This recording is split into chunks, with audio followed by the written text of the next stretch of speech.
الف اللہ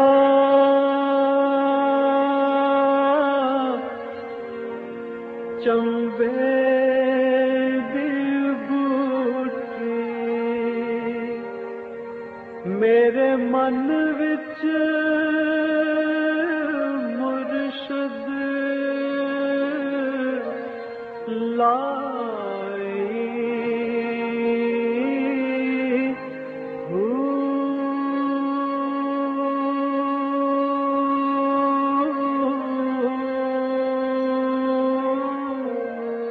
بسم اللہ الرحمن الرحیم۔ السلام علیکم پروگرام المرشد اور میں ہوں منور عتیق۔ ناظرین محترم، جیسا کہ آپ جانتے ہیں کہ ہمارا یہ پروگرام المرشد دینی سوالات کے حوالے سے ہوتا ہے، اور اس پروگرام میں ہمارے مہمان شخصیت ہمارے بہت ہی محترم جناب حضرت امیر محمد اکرم اوان صاحب، آپ سلسلہ نقشبندیہ اویسیہ کے شیخ ہیں، مترجم قرآن ہیں، مفکر قرآن ہیں، شاعر ہیں، ادیب ہیں، بہت سے حوالے ہیں آپ کے تعارف کے۔ ہم نے تھوڑی سی کوشش کی تھی کہ ہم چینج دیں، اور اس چینج میں آج ہم یہاں پہ جب پروگرام کرنے کے لیے آئے تو بارش ہو رہی تھی، اور ہم نے سوچا کہ آپ کو بھی اس بارش میں شامل کرتے چلیں۔ حضرت جی بہت شکریہ، بڑا مزہ آیا۔ پہلے تو آپ کا بہت شکریہ کہ آپ اتنی اچھی جگہ پر لے کے آئے، اور پھر قدرت نے ہمارا ساتھ دیا اور بڑی اچھی بارش اور بڑا خوشگوار موسم۔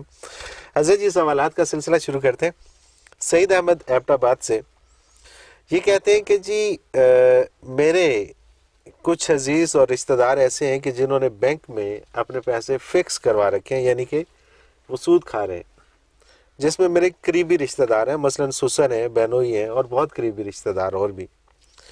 تو کیا میں ان کے گھر جا کے کھانا کھا سکتا ہوں؟ ان سے مجھے تعلقات کیسے رکھنے چاہیے؟ اس حوالے سے رہنمائی فرمائیے۔ الحمدللہ رب العالمین، والصلاة والسلام علی حبیبہ محمد وآلہ وصحبہ اجمعین۔ اعوذ باللہ من الشیطان الرجیم، بسم اللہ الرحمن الرحیم۔ ہر آدمی کے کردار کا معاملہ جو ہے وہ اللہ کریم کے ساتھ ہے۔ ہم کسی کے ساتھ اس بات پر تعلق نہیں بگاڑ سکتے کہ یہ گناہ گار ہے، یا یہ سود کھا رہا ہے، یا یہ نیک نہیں ہے، یا نماز نہیں پڑھتا۔ صحیح، یہ معاملہ اس کا اللہ کریم کے ساتھ ہے۔ بالکل ٹھیک ہے۔ ہم جنہیں نیک سمجھتے ہیں ان سے غلطی ہونے میں بھی کوئی دیر نہیں لگتی، اور ہم جنہیں برا سمجھتے ہیں انہیں توبہ کرنے میں بھی کوئی دیر نہیں لگتی۔ بالکل صحیح، یہ معاملہ بندے اور اللہ کے درمیان۔ آپ یہ کریں کہ آپ خود سود نہ دیں، نہ سود لیں، نہ سود کھائیں، اس حرام سے، ہر حرام سے بچنے کی کوشش کریں۔ صحیح، دوسروں کا معاملہ اللہ کریم کے سپرد کریں۔ یا حکومت ذمہ دار ہے، حکمرانوں سے پوچھا جائے گا کہ آپ نے یہ سودی نظام میں لوگوں کو کیوں ملوث کر رکھا۔ اچھا، ہمارا، میرا، آپ کا، ہمارا اس پہ اختیار نہیں ہے۔ صحیح، تو جو چیز جس کے بس میں نہیں ہے اس سے اس کے بارے نہیں پوچھا جائے گا، وہ اس کا مکلف نہیں ہے۔ صحیح، اس کا جواب حکمران دیں گے یا پھر وہ لوگ دیں گے جو سود کھاتے ہیں۔ ٹھیک، ہمیں اس بنا پر کسی سے تعلق بگاڑنے کی یا بنانے کی اجازت نہیں ہے کہ وہ نیک ہے یا بد ہے۔ جو رشتے ہیں ان کا احترام باقی رہتا ہے، صحیح، جو تعلقات ہیں ان کی اپنی ایک حیثیت ہے، اور اپنی حیثیت میں باقی رہتے ہیں۔ ٹھیک، باقی ذاتی کردار کسی کا کیا ہے، آپ ان کے ہاں مہمان جاتے ہیں، آپ کھانا کھاتے ہیں، آپ اس بات کے مکلف نہیں ہے کہ ان کی روزی کیسی ہے۔ مطلب ہم کسی کو فتویٰ بھی نہیں لگا سکتے یار یہ کافر ہے، یہ گناہ گار ہے، یہ تو اس کے معاملے ہیں، وہ بہتر جانتا ہے۔ اچھا حضرت جی، ایک بات آپ نے ابھی فرمائی کہ جو حکمران ہیں وہ اس کا جواب دیں گے، حکومت جواب دی۔ تو حکومت تو جب آتی ہے، اقتدار میں آتے ہیں، تو وہ کہتے ہیں کہ جی اس کے بغیر پاکستان یا پاکستان کو چلانا واقعی شاید مشکل کام ہوتا ہوگا، کہ وہ بھی مجبور ہوتے ہیں کہ اس سسٹم میں رہتے ہوئے ملک کو چلائیں۔ گزارش یہ ہے جی کہ ہر شخص جو سود لیتا ہے یا جو سود کھاتا ہے اس سے آپ پوچھیں تو وہ کہتا ہے میں بڑا مجبور ہوں، میرا اور کوئی ذریعہ نہیں۔ صحیح، آپ کسی سے پوچھیں، کہتے ہیں میرا اور کوئی ذریعہ آمدنی نہیں، اگر میں پیسے کھانا شروع کر دیں یہ ختم ہو جائیں گے، پھر میں کیا کروں گا، اس لیے میں سود کھاتا ہوں۔ صحیح، یعنی ہر بندے نے ایک تراشا ہوتا ہے، لیکن یہ یاد رکھیں شریعت اسلامی کی بنیاد اس بات پر ہے کہ صرف وہ احکام دیے گئے جو ممکن ہے، جو وہ کر سکتا ہے۔ ٹھیک، اگر سود کو اللہ کریم نے اتنی شدت سے حرام قرار دیا تو بغیر سود کے کام بہت اچھا ہو سکتا ہے۔ میں آپ کو ایک مثال بتاتا ہوں۔ یہاں ہمارے ایک آئے فیصل آباد سے انڈسٹریلسٹ تھے، وہ یہاں تشریف لائے تو جمعہ پڑا۔ اب اس میں قدرتی بات آ گئی معیشت کی اور سود کی، تو وہ کہنے لگے جی میرا تو سارا ہے سود پہ اور میں پریشان بڑا ہوں، اتنی آمدن نہیں جتنا سود دینا پڑتا ہے، اور اب فیکٹری کئی مہینوں سے بند پڑی ہے۔ صحیح۔ تو ہمارے وہ جو انچارج ہیں یہاں جو ذکر سکھاتے ہیں ساتھی، انہوں نے کہا بھائی تم پہلے سود اتارو پھر فیکٹری کی فکر کرو۔ اچھا، وہ 2 مہینے بعد آیا تو کہنے لگا جی میں نے جا کر کوٹھی بیچ دی، صحیح۔ 2 کروڑ کی بک گئی، تو 1 کروڑ 1.25 کروڑ سود دینا تھا یا وہ رقم ادھار بینک کو دینی، وہ انہیں دے دی، جو باقی بچی وہ فیکٹری پہ لگائی۔ اب میں نے 2 کروڑ کوٹھی نہیں خرید لی، کیا بات ہے، فیکٹری بھی within چل 2 رہی months، ہے، صرف 2 مہینوں کے اندر۔ فیکٹری بھی چل رہی ہے، ماشاءاللہ کوٹھی بھی ماشاءاللہ نہیں خرید لی۔ ماشاءاللہ۔ تو یہ صحیح۔ آپ پھنسا ہوا ہے بندہ کہ سود کے بغیر نہیں، آپ سود کو چھوڑ دیں معیشت اس سے زیادہ ترقی کر جائے گی۔ زبردست زبردست۔ یعنی کہ اگر کوئی حکمران آ کے جب یہ دیکھتا ہے کہ اس کی نہیں چل رہی اور وہ مجبور ہے اور اسی سسٹم میں رہتے ہوئے اس کو یا تو چلانا پڑتا ہے یا ریزائن کرنا پڑتا ہے، تو اس کو ریزائن کر دینا چاہیے، بالکل، وہ اس کے لیے زیادہ بہتر زیادہ ہوگا بہتر۔ بنسبت اس کے کہ وہ اس سسٹم کو لے کے گھسیٹتا نہیں ہے، جی، اس سسٹم کو بند کریں معیشت زیادہ ترقی کر جائے، زیادہ ترقی کرے گی۔ یہ سمجھنے کی بات یہ ہے صرف۔ سمجھنے کی بات ہے، اور یہ پریکٹیکل ہو رہا ہے۔ ہمارے پاس تو جو آتا ہے وہ سب سے پہلے سود سے توبہ کرتا ہے اور سبحان پھر وہ اللہ، خوشحال ہو جاتا ہے، سبحان سود اللہ، دے دے کر کنگال بھی وہ۔ سبحان اللہ سبحان اللہ۔ حضرت جی ایک نامعلوم سوال، ایک نامعلوم شخص نے سوال بھیجا ہے، یہ کہتے ہیں کہ حضرت جی ذکر اور نماز دل کو سکون دیتی ہیں، لیکن سوال یہ ہے کہ میرا دل چھوٹی چھوٹی باتوں سے ڈر جاتا ہے اور گھبرا جاتا ہے اور پورا جسم کانپنے لگتا ہے، برائے مہربانی رہنمائی فرمائیے کہ میں ہر مشکل کا سامنا آسانی سے کر سکوں۔ گزارش یہ ہے جی، پہلی بات تو یہ ہے کہ یہ دنیا ہے اور یہ جنت نہیں ہے۔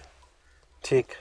جہاں کوئی پریشانی نہیں ہوگی اس جگہ کا نام جنت ہے۔ سبحان اللہ سبحان اللہ سبحان اللہ۔ دنیا ہے، پریشانیاں ہوں گی، اور دنیاوی زندگی کا امتحان ہی یہ ہے کہ ہم ان پریشانیوں کو، ان مایوسیوں کو، ان مشکلات کو اللہ کے بھروسے گزرتے ہیں یا اپنی دانش پہ بھروسہ کر کے انہیں حل کرنے کی کوشش کریں۔ سبحان اللہ۔ جب تک آپ اللہ اپنی دانش پہ رہیں گے پریشانیاں بڑھیں گی۔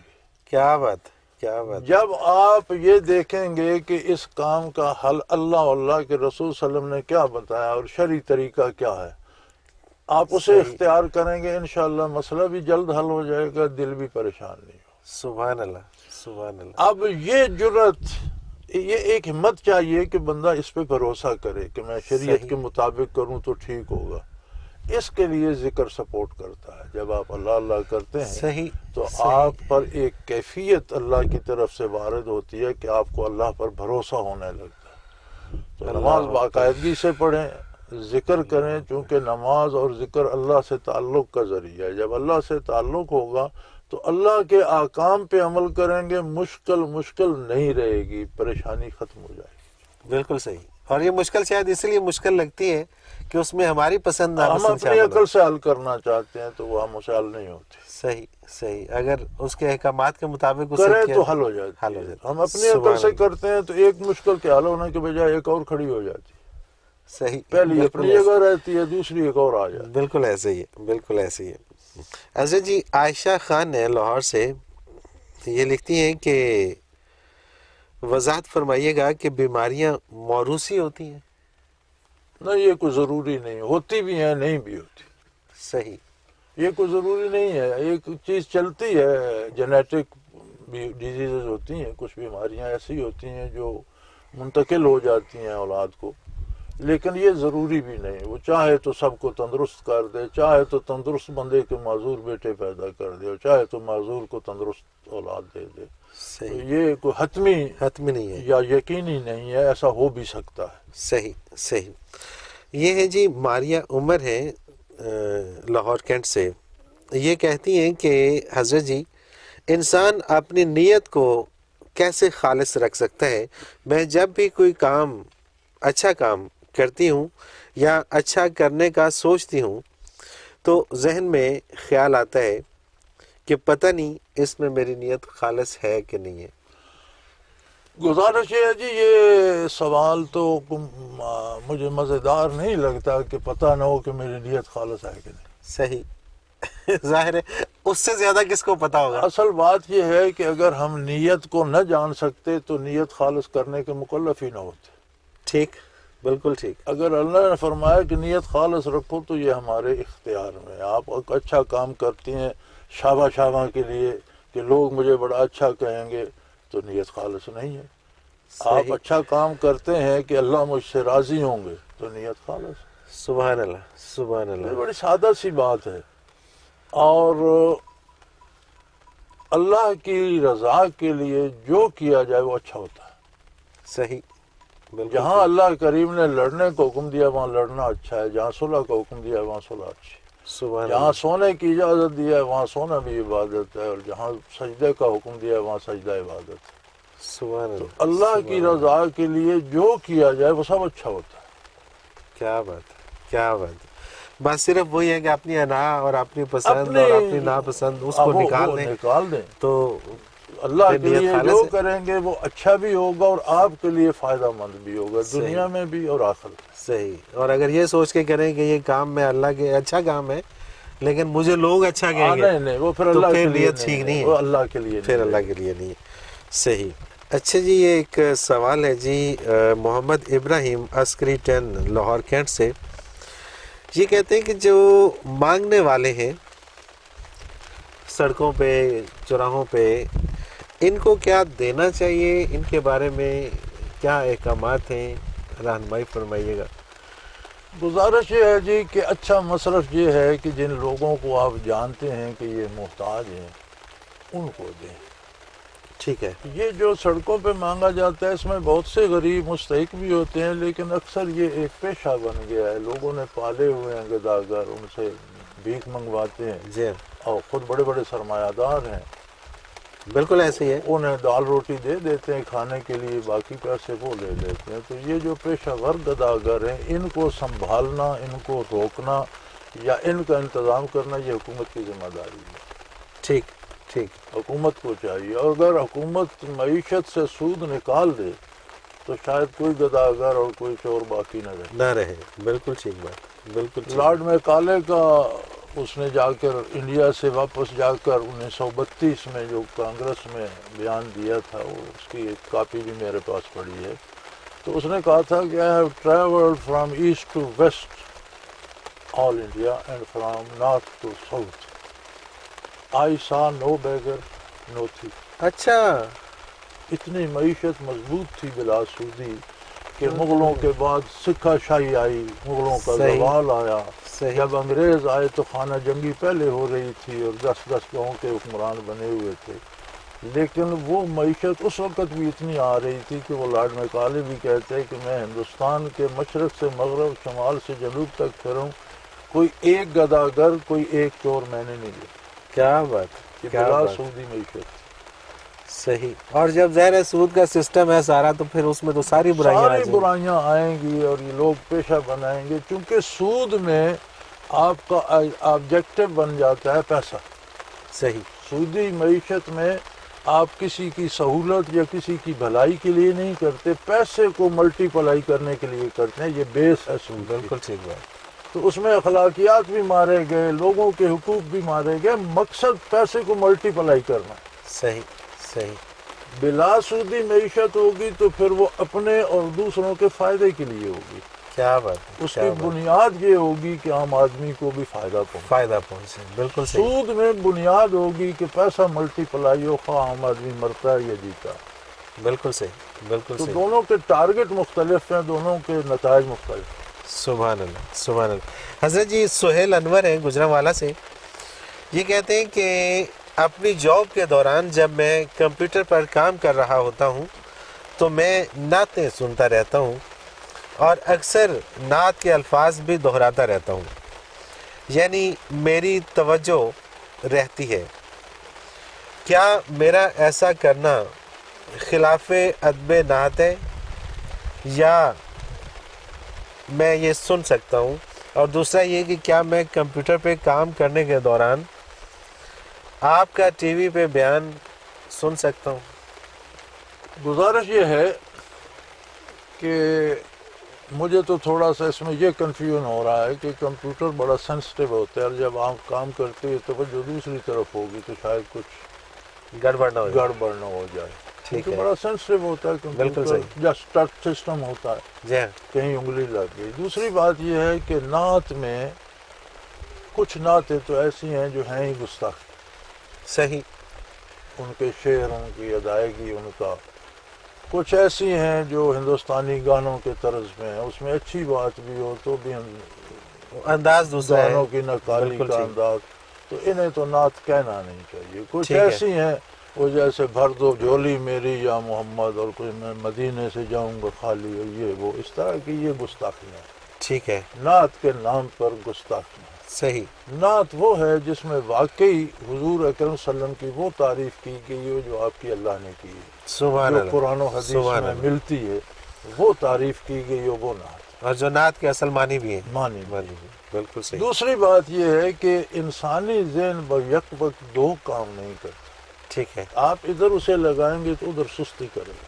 ٹھیک ہے، بالکل ٹھیک ہے، بہتر یہ ہے کہ آپ میری بات بھی سنیں تو فارغ وقت میں سنیں، صحیح، توجہ سے سنیں، اس میں سمجھنے کی کوشش کریں۔ اگر آپ کو کوئی بات اس میں سمجھ نہ آئے تو ہم سے رابطہ کریں، پھر ہم پر سوال کریں۔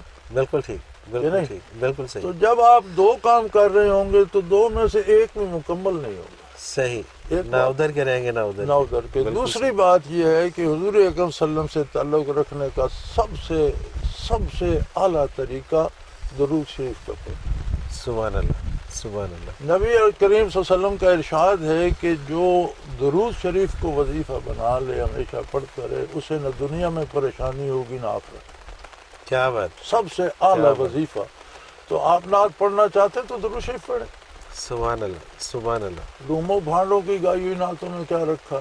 صحیح، جو صحیح، حضور نے فرمایا، حدیث شریف میں بے شمار درود شریف ملتے ہیں، بہت سے ملتے ہیں، تو آپ کوئی سا درود شریف وظیفہ بنا لیں، پڑھا کریں۔ حضرت جی ایک وقفے کا وقت ہوا چاہتا ہے۔ ناظرین محترم، ایک مختصر سا کمرشل بریک، اس سے پہلے اگر آپ بھی اس پروگرام میں شامل ہونا چاہیں تو اسکرین پہ ہمارا نمبر بار بار ابھرتا ہے، اس کو نوٹ فرما لیجئے، 033349555021۔ اس پہ آپ ہمیں میسج کر سکتے ہیں، آپ کا کوئی بھی سوال ہم اس پروگرام میں ضرور شامل کریں گے۔ ای میل کر دیں questions@almurshid.tv، اس پہ ہمیں ای میل کر دیں، آپ کا سوال پروگرام میں ضرور شامل کریں گے۔ ایک مختصر سا کمرشل بریک، اس کے بعد حاضر ہوتے ہیں، ہمارے ساتھ رہیے گا۔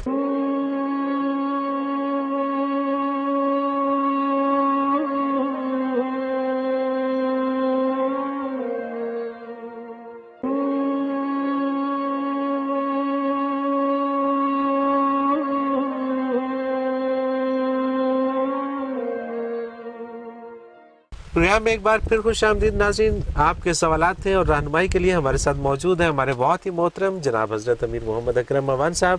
حضرت جی طاہرہ ہیں ملتان سے، یہ کہتی ہیں کیا درود شریف پڑھنے کے لیے وضو شرط ہے؟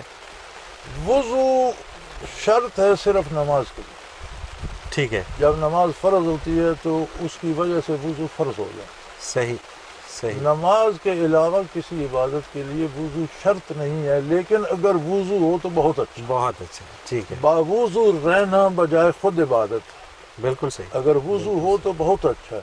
لیکن اگر بعض لوگوں کو بیماری ہوتی ہے، پیشاب بار بار آتا ہے یا ہوا خارج ہوتی ہے یا مختلف، تو اگر وضو نہ ہو سکے تو حرج نہیں۔ صحیح۔ حضرت جی ایک سوال ہے صاحب وال ضلع منڈی بہاؤالدین میں امتیاز احمد، یہ کہتے ہیں کہ جی میری اولاد میں ایک بیٹا ہے اور ایک بیٹی ہے اور دونوں معذور ہیں۔ میں ایک جاب کرتا ہوں اور 6 سال کے بعد میں ریٹائر ہونے کو ہوں، تو مجھے ہر وقت یہ سوچ کے عجیب سی غمی کا عالم ہوتا ہے مجھ پہ کہ جب میں یہ سوچتا ہوں کہ جب ریٹائر ہو جاؤں گا تو اس کے بعد ان بچوں کا کیا بنے گا، اور اگر میں اس دنیا سے چلا جاتا ہوں تو پھر ان بچوں کا کیا بنے گا۔ گزارش یہ ہے جی کہ ہر بندے کے ساتھ کوئی نہ کوئی مسئلہ ہے، کوئی نہ کوئی مسئلہ ہر بندے کے ساتھ ہے۔ اور ہر ایک کو پالنے والا اس کے سر پہ حاضر ہے۔ آپ جب تک مکلف ہیں، آپ کے پاس استطاعت ہے، آپ کام کر رہے ہیں، آپ اپنا کام کریں۔ جب آپ ریٹائر ہوں گے تو وہ رب العالمین اور کوئی سبب بنا دے گا، اور جب آپ نہیں رہیں گے تو وہ آپ سے بہتر کوئی سبب بنا دے گا۔ صحیح۔ اس لیے آپ مکلف ہیں، جب تک آپ کے بس میں ہے، جو بس میں ہے وہ کریں، باقی اللہ پہ بھروسہ کریں۔ سبحان اللہ، سبحان اللہ۔ حضرت جی اگلا سوال شامل کرتے ہیں پروگرام میں۔ راشدہ راشد فیصل آباد سے، میں جب بھی نماز ادا کروں مجھے یہ وہم ہونے لگتا ہے کہ یہ قبول بھی ہوئی ہے یا نہیں، برائے مہربانی ذکر اور نماز کی قبولیت کی سند بتا دیجیے۔ میری ناقص سمجھ کے مطابق کسی کو نماز اور ذکر کی توفیق ہو جائے تو یہی قبولیت کی سند ہے۔ سبحان اللہ، سبحان اللہ۔ اگر وہ نہ چاہے تو میرا خیال ہے توفیق کی سلب کر لے۔ توفیق ہی طلب کر لیتا ہے، کیا بات ہے۔ تو ذکر کی توفیق ہو جانا، نماز کی توفیق ہو جانا اور اہتمام سے ادا کرنا ہی اس بات کی دلیل ہے کہ اللہ کریم کو پسند ہے تو اس نے اجازت دے رکھی۔ صحیح، بالکل ٹھیک۔ باقی فکر کرنی چاہیے جو کام اپنا ہے، کہ میں نے نماز صحیح ادا کی ہے، وضو ٹھیک کیا ہے، ادائیگی روح کی ٹھیک ہے، رکوع سجود ٹھیک ہے، جو کام اللہ کا ہے اس کی فکر آپ کیوں کرتے؟ اللہ اکبر۔ جو اللہ کا کام ہے وہ اسی کو زیبا ہے۔ صحیح بات ہے، تو اور اس کا فیصلہ تو کوئی انسان شاید کر بھی نہیں سکتا۔ فیصلہ آپ اپنی فکر کریں کہ جو آپ کر رہے ہیں اس میں کتنا خلوص، کتنی صداقت، صحت کتنی ہے۔ جیسا میں کئی دفعہ دیکھتا ہوں نا، آپ لوگوں کو نماز پڑھتے دیکھیں نا تو آپ کو رنگا رنگی نظر آئی، کسی نے اس طرح ہاتھ لٹکا رکھا ہوتا ہے، کسی نے یہاں سے پکڑا، کسی نے یوں۔ حالانکہ نماز میں ہے کہ یہ انگلی یہاں ہو، یہ تین نیچے ہوں، اور یہ یہاں، اور یہ ہاتھ بالکل ایسے۔ ٹھیک، بالکل ٹھیک۔ تو اب اگر آپ بہت سے لوگوں کو، میں کئی دفعہ آپ کی ٹی وی پہ آ جاتا ہے صحیح، تو دیکھتا ہوں تو عجیب افراتفری نظر آتی ہے، یعنی ہاتھ بھی صحیح پکڑنے کا انداز نہیں ہے، بالکل صحیح۔ نماز کی طرف توجہ نہیں ہے، رکوع سجود یاد نہیں ہے، وضو کرتے ہیں تو دو چار چھینٹے اڑائے چلے گئے، کوئی پتہ نہیں۔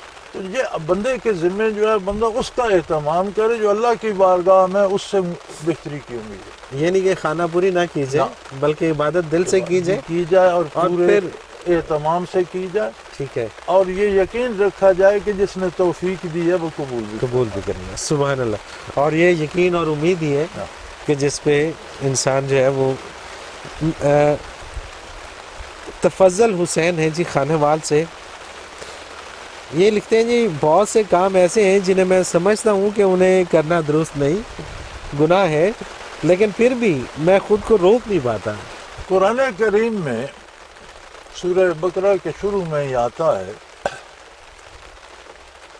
والذین یؤمنون بما انزل الیک وما انزل من قبلک، وہ لوگ جو کچھ آپ پر نازل ہوا ہے جو اس پر ایمان رکھتے ہیں، اور جو آپ سے پہلے نازل ہوا ہے اس پر بھی ایمان رکھتے ہیں۔ صحیح، تو اس میں سارے عقائد تو آ گئے، بالکل ٹھیک، لیکن اگلا اس کا حصہ یہ ہے کہ وبالآخرۃ ہم یوقنون، صحیح، کہ پھر آخرت پر بھی یقین رکھتے ہیں۔ حالانکہ آخرت کا یقین تو آ گیا نا یومنون میں، ایمان میں، بالکل ٹھیک، اس کی الگ سے تاکید کیوں کی گئی ہے کہ یہ یقین کر لو کہ آخرت ہے اور مجھے جواب دینا۔ صحیح، جب یہ یقین ہوگا تو گناہ سے ڈر، سبحان اللہ، اور اگر سبحان اللہ، گناہ سرزد ہو گیا تو پھر آنکھوں میں آنسو آ جائیں گے، توبہ کی توفیق ہوگی، صحیح، اللہ سے مغفرت طلب کرو گے۔ بالکل جب صحیح، آخرت سنی سنائی بات ہو اور یقین نہ ہو اللہ تو اکبر، پھر بندہ اپنے آپ کو نہیں روک سکتا۔ بالکل ٹھیک بات، تو آخرت کا یقین پیدا کرو۔ یقین پیدا کرنا چاہیے، بالکل صحیح بات ہے۔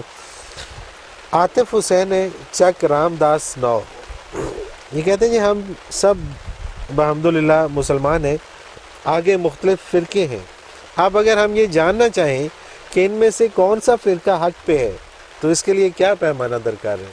اگر آپ اپنے آپ کی اصلاح پا رہے ہیں، آپ کو اللہ کی اطاعت کی توفیق ہے، آپ کو عبادات کی توفیق ہے، حلال کمانے، جائز کمانے، حلال کھانے کی توفیق ہے، تو پھر فرقوں کی کوئی بات نہیں، فرقے ہیں نہیں، ہم نے بنائے ہوئے، صحیح، کوئی فرقہ نہیں ہے اسلام میں۔ اسلام ایک واحد مذہب ہے جو سب کے لیے برابر ہے، اور تشریحات میں جو فرق ہے وہ باعث رحمت ہے کہ اللہ صحیح، کی آیت ہے، حضور کا ارشاد ہے، اب اس کے 2 3 4 پہلو بنتے ہیں۔ تو تو ایک نے ایک پہلو پہ عمل کر لیا، دوسرے نے دوسرے پہ کر لیا، تیسرے نے تیسرے پہ، تو یہ فرقے تو نہیں ہے، بات اسی بات پر عمل سب کا. ٹھیک ہے. اچھا حضرت جی، اس میں ایک حدیث ہے کہ 72 فرقے ہوں گے میری امت میں سے. گزارش یہ ہے جی کہ وہ فرقے جو ہیں وہ تو اسلام کے باہر ہیں نا سارے. اچھا، وہ اسلام سے باہر ہیں. باہر ہیں.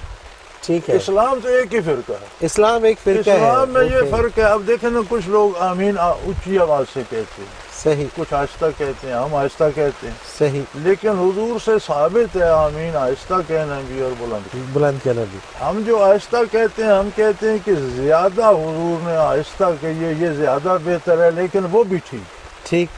اور جو بلند آواز میں کہتے ہیں وہ کہتے ہیں زیادہ بہتر بلند آواز میں کہنا ہے، لیکن جو آہستہ کہتے ہو یہ بھی ٹھیک ہے. ایک دوسرے کو غلط نہیں. حضرت جی دوبارہ پھر اسی جگہ پہ آؤں گا کہ اگر یہ 72 فرقے، یہ کانسیپٹ پھر غلط ہوا نا. ہم یہ سمجھتے ہیں کہ مسلمانوں میں 72 فرقے ہوں گے. بھائی جو اسلام چھوڑتا جائے گا الگ الگ فرقہ بنتا جائے گا. وہ الگ الگ اسلام میں ایک ہی فرقہ. اسلام ایک ہی فرقہ ہے. بالکل صحیح بات، بالکل صحیح بات. جو اسلام سے خارج ہوتا جائے گا وہ اپنے خیالات کے پیچھے الگ الگ فرقہ بناتا چلے گا. بالکل ٹھیک. عبدالغفور واہ کینٹ سے یہ کہتے ہیں جب ہمارے پاس قرآن و سنت اور حدیث موجود ہیں تو پھر ائمہ اربعہ کی تقلید کی کیا ضرورت ہے، جبکہ ان میں تو خود اختلاف پایا جاتا ہے. اختلاف ائمہ اربعہ میں وہی ہے جو میں نے ابھی عرض کیا. صحیح. اختلاف نہیں ہے، رائے ہے. کہیں ایک پہلو پہ ترجیح ہے، کہیں دوسرے پہلو پہ ترجیح ہے، دوسرے کو غلط نہیں بتا. اختلاف تو ہوتا ہے کہ میں صحیح ہوں تم غلط ہو، یہ تو بالکل ٹھیک، بالکل صحیح. لیکن ائمہ فرماتے ہیں کہ جو میں کہہ رہا ہوں یہ زیادہ بہتر ہے، جو آپ کہہ رہے ہیں وہ بھی ٹھیک ہے. تو یہ اختلاف نہیں. دوسری بات یہ ہے کہ جو ہے تقلید یہ ایمان اور عقیدے میں نہیں ہے.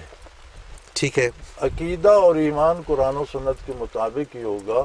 جو احکام شرعی ہیں وہ کس آیت سے کیسے ثابت ہوتے ہیں، حضور کی حدیث میں ان کے بارے کیا رائے ہے، اس کے لیے حدیث پر تفسیر پر عبور چاہیے، جو ہر بندے کو نہیں ہوتا. ٹھیک. تو اللہ کریم نے طریقہ بتایا ہے کہ فَاسْأَلُوا أَهْلَ الذِّكْرِ إِن كُنتُمْ لَا تَعْلَمُونَ. اگر تم نہیں جانتے ہو تو جاننے والوں سے پوچھ کر کرو. صحیح. اب ہر بندہ قرآن و حدیث سے از خود معنی اخذ کرے تو فرقے بنیں گے. ٹھیک. بالکل صحیح. متقدمین کی رائے پہ انہوں نے بڑی بحث کر کے احادیث کا احاطہ کر کے، احادیث میں بہت سے قسمیں ہیں. کچھ تو لوگوں نے اپنے خود سے گھڑ لی، جھوٹی ہیں. کچھ کمزور ہیں، ان کے راوی صحیح نہیں ہیں. تو 4-5 درجے حدیث کے بھی. اسی طرح قرآن کے تراجم میں بھی ہے، فرق ہے. تو اس بات کو پانا کہ اس آیت کا حضور نے کیا مفہوم بتایا تھا، اس مفہوم کو صحابہ نے کیسے سمجھا، اس پر عمل انہوں نے حضور کے سامنے کیسے کیا، یہ صحیح ہے. ٹھیک. اس سارے کو تلاش کرنے کے لیے وہ علمی مقام چاہیے جو ائمہ اربعہ کا ہے. صحیح. اور دنیا میں ائمہ اربعہ کے بعد آج تک کتنے فاضل ہوئے ہیں، کسی نے کوئی نئی راہ نکالی ہے؟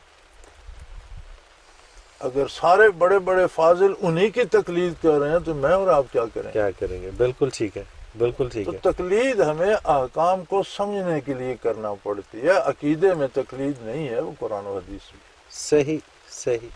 یہ بنیادی بات سمجھ لیں کہ تقلید احکام میں ہے. بالکل. حکم کو ثابت کرنا حدیث کی معاونت سے اور قرآن کی آیت سے، اس کے لیے ایک تبحر علمی چاہیے جو ائمہ کے پاس ہے.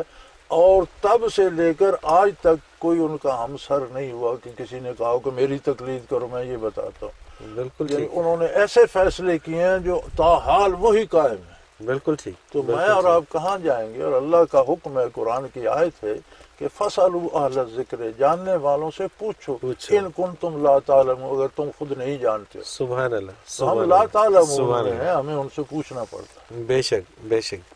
حضرت جی پروگرام کا وقت اپنے اختتام کو پہنچا، اور ناظرین محترم اس خوشگوار موسم میں اور اتنے اچھے موسم میں جی تو نہیں چاہتا کہ پروگرام کو ختم کریں، لیکن کیا کریں کہ وقت بالآخر کٹ جاتا ہے. انشاءاللہ اگلے ہفتے پھر اسی چینل پر اسی ٹائم ملاقات ہوگی. اگر آپ بھی اس پروگرام میں شامل ہونا چاہیں تو ہمارا ای میل ایڈریس اسکرین پہ موجود ہے، questions@almurshid.tv اس پہ ہمیں میسج ای میل کر دیجیے، اور میسج کرنے کے لیے ہمارا ایک نمبر اسکرین پہ موجود ہے، نوٹ فرما لیجیے 033349555021، اس پہ ہمیں میسج کیجیے. آپ کے سوالات ضرور اس پروگرام کا حصہ بنائیں گے. اس کے ساتھ ہی منور عتیق کو اجازت دیجیے. اللہ حافظ. لا